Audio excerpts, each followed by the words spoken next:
Ban हो चुकी दवा फिर भी बाजार में। यूपी से उठी खेप, उत्तराखंड में बिछाया जा रहा था जाल। और इससे पहले कि ये जहर युवाओं की नसों तक पहुंचता, पुलिस ने कर दिया खेल खत्म। जी हां, बड़ी खबर रुड़की से, जहां बैन कफ सिरप की तस्करी का एक सनसनीखेज खुलासा हुआ है। एक आरोपी को रंगे हाथों धर दबोचा गया और अब खुल रही है उस खतरनाक नेटवर्क की एक एक करते सभी परतें, जो चुपचाप युवाओं को निशाना बना रहे थे।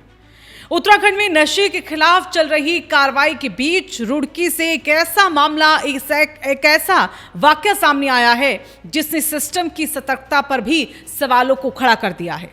मामला जुड़ा है मुरादाबाद से आए एक शख्स मोहम्मद सोहेल से, जो प्रतिबंधित कफ सिरप की खेप लेकर रुड़की पहुंचा था। पुलिस को गुप्त जानकारी मिली थी कि एक तस्कर शहर में नशे की खेप खपाने के इरादे से दाखिल होने वाला है। जानकारी मिलते ही सिविल लाइंस कोतवाली पुलिस अलर्ट मोड पर आ गई और गंगनहर पटरी पर पीर बाबा कॉलोनी के पास चेकिंग अभियान को शुरू किया गया कि तभी एक बाइक सवार युवक पुलिस को आता दिखा और जैसे ही उसे रोका गया, उसकी घबराहट साफ दिखने लगी और फिर उसने भागने की भी कोशिश की।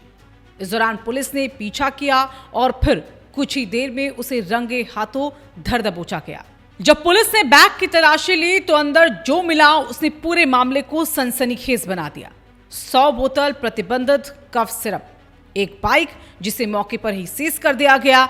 यानी ये सिर्फ एक व्यक्ति नहीं बल्कि एक चलती फिरती सप्लाई चेन पकड़ी गई थी। गिरफ्तारी के बाद आरोपी मोहम्मद सोहेल को कोतवाली ले जाया गया, जहां पर उससे इस दौरान सख्ती से पूछताछ की गई, सख्ती से कार्रवाई की गई।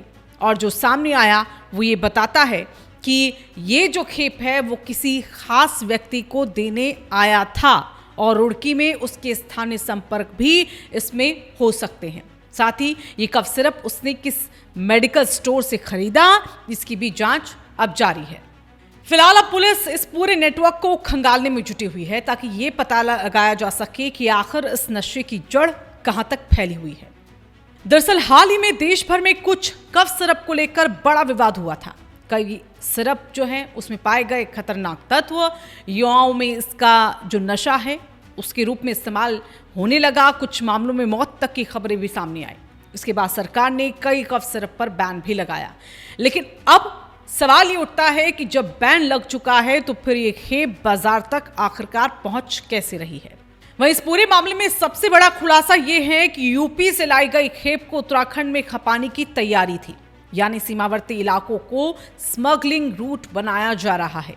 वही संभावना यह भी जताई जा रही है कि छोटे शहरों को टारगेट किया जा रहा है, निगरानी की कमी का कहीं ना कहीं फायदा उठाया जा रहा है और साथ ही युवाओं को धीरे धीरे नशे की गिरफ्त में धकेला जा रहा है। यानी ये सिर्फ एक डिलीवरी भर नहीं है बल्कि एक संगठित नेटवर्क का हिस्सा हो सकता है।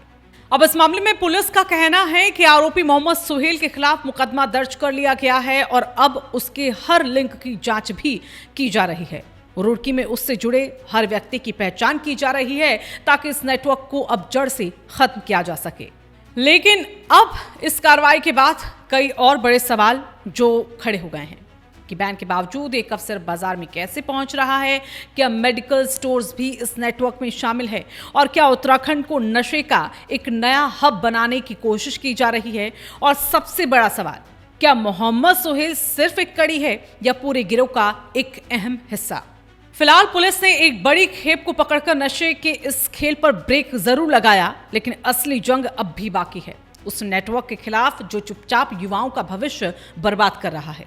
अगर आप चाहते हैं कि ऐसी ही बड़ी और सच्ची खबरें आप तक सबसे पहले पहुंचे, इस वीडियो को आप लाइक करें, ज़्यादा से ज़्यादा शेयर भी करें, कमेंट में अपनी राय ज़रूर दें कि क्या ऐसे मामलों में और सख्ती होनी चाहिए और हमारे चैनल रायशुमारी को सब्सक्राइब और फॉलो करना ना भूलें।